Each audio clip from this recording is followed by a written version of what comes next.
దీన్ని ఎందుకు వాడకూడదు, దాన్ని ఎందుకు వాడాలి. ప్రపంచం మొత్తంలో కూడా 2013-14 వరకు కూడా ఉన్న టెక్నాలజీ సబ్ క్రిటికల్ టెక్నాలజీ.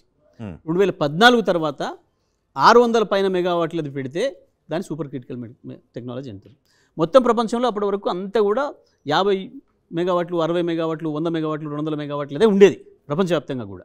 ఆ తర్వాత కొత్తగా వచ్చిన R&Dలో కనుక్కున్నారు 600 పైన ఒకేసారి పెట్టవచ్చు అని చెప్పి, దాన్ని సూపర్ క్రిటికల్ అని అంటారు. ఆ టెక్నాలజీ వాడాలి. దీనివల్ల కొంచెం ఎక్కువ ఎమిషన్స్ వస్తున్నాయి, ఈ తక్కువ యూనిట్ల వల్ల కొంచెం పొల్యూషన్ ఎక్కువ వస్తుంది, దానివల్ల తక్కువ వస్తుంది అనేది ఒక టెక్నాలజీ చెప్పిన విషయం. అది చట్టం మొత్తం ప్రపంచవ్యాప్తంగా అగ్రిమెంట్ ఉంది. 2013 తర్వాత ప్రారంభం చేసేవి ఏదైనా 2017 మార్చి లోపల పూర్తయ్యేటట్టు ఉంటేనే దాంతో చేసుకోండి, 17 తర్వాత చేయకూడదు అని చెప్పేసి అని ఒక చట్టం తీసుకొచ్చారు.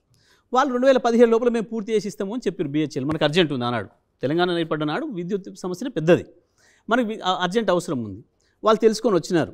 వాళ్ళు తెలుసుకొని వచ్చి సార్ మీకు మేము 2 ఇయర్స్లో కంప్లీట్ చేసి ఇస్తాం, 1000 మెగావాట్లు మీకు కంప్లీట్ చేసి ఇస్తాం అని చెప్పినారు వాళ్ళు. ఒక కేంద్ర ప్రభుత్వ సంస్థ, భారతదేశంలో నవరత్నాలు అని పిలిచే సంస్థలు మీకు తెలుసు, నవరత్నాలు అని పిలుస్తారు వాటిని. 9 సంస్థలు కేంద్ర ప్రభుత్వ రంగ సంస్థలు, ప్రపంచంలోనే అద్భుతమైన పర్ఫార్మెన్స్ ఉన్న సంస్థలు. దాన్ని నమ్మకుండా ఎట్లుంటాం మనం. వాళ్ళు వచ్చి పెడతామని చెప్పినారు, తప్పకుండా మాకు అర్జెంటుగా అవసరం ఉంది, ఎంత వీలైతే అంత తొందరగా 2 నెలలు చేయడం అంటే చాలా గొప్ప అద్భుతమైన విషయం, చేసి ఇవ్వండి అని చెప్పినాము. వాళ్ళు తీసుకొచ్చి పెట్టినారు. దురదృష్టం ఏంది అని అంటే ఎవడో ఒకడు వైజాగ్ సంబంధించినోడు NGTలో కేసు వేయడం, NGT స్టే ఇవ్వడం, దాంతో డిలే అయింది, అందరికీ తెలుసు ఆ విషయం. మౌలి గారు, జగదీష్ రెడ్డి గారు, బీఆర్ఎస్ ఎమ్మెల్సీ కల్వకుంట్ల కవితను ఈడీ లిక్కర్ స్కామ్లో అరెస్ట్ చేసింది. ఇదంతా కూడా బీఆర్ఎస్ బీజేపీ మధ్యలో జరుగుతున్న డ్రామా, లోక్సభ ఎన్నికల్లో 4 ఓట్ల కోసం 4 సీట్ల కోసం ఆడుతున్న డ్రామా అని కాంగ్రెస్ అంటుంది. మీ కాంగ్రెస్ మొదటి నుంచి కూడా అయ్యే డ్రామాలు ఆడుతుంది. ఆనాడు అరెస్ట్ కేసు అయినాడు, మద్దతు ఇచ్చినారు వాళ్ళకి, బీజేపీకి. జగదీశ్వర్ రెడ్డి నిన్న ఆర్టీవీలో ఇంటర్వ్యూ చూసిన, నోరు బారేసుకుంటున్నా మా కోమటిరెడ్డి సోదరుల గురించి. ఆర్టీవీ ఇంటర్వ్యూలో రమేష్ ఆ స్టూడియోలో కూర్చొని మాట్లాడుతుండు. సిగ్గు శరం ఉందా? రాష్ట్రాన్ని అప్పులపాలు చేసిండ్రు.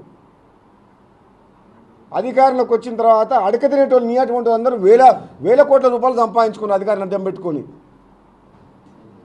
10 ఏళ్ల పాటు తెలంగాణ ద్రోవులని సంకల పెట్టుకొని లక్షల కోట్లు దోసుకున్న చరిత్ర బీఆర్ఎస్ పార్టీది, కేసీఆర్ కుటుంబాన్ని, జగదీశ్వర్ రెడ్డిది. అటువంటి వ్యక్తి మా గురించి మాట్లాడుతున్నంటే ఎంత అస్యాస్పదం, మీరు ఒక్కసారి ఆలోచన చేయండి. మరిన్ని వీడియోస్ కోసం ఛానల్ ని సబ్స్క్రైబ్ చేయండి, లేటెస్ట్ అప్డేట్స్ కోసం వాట్సాప్ ఛానల్ ని ఫాలో చేయండి, అండ్ లింక్ డిస్క్రిప్షన్ లో ఉంది.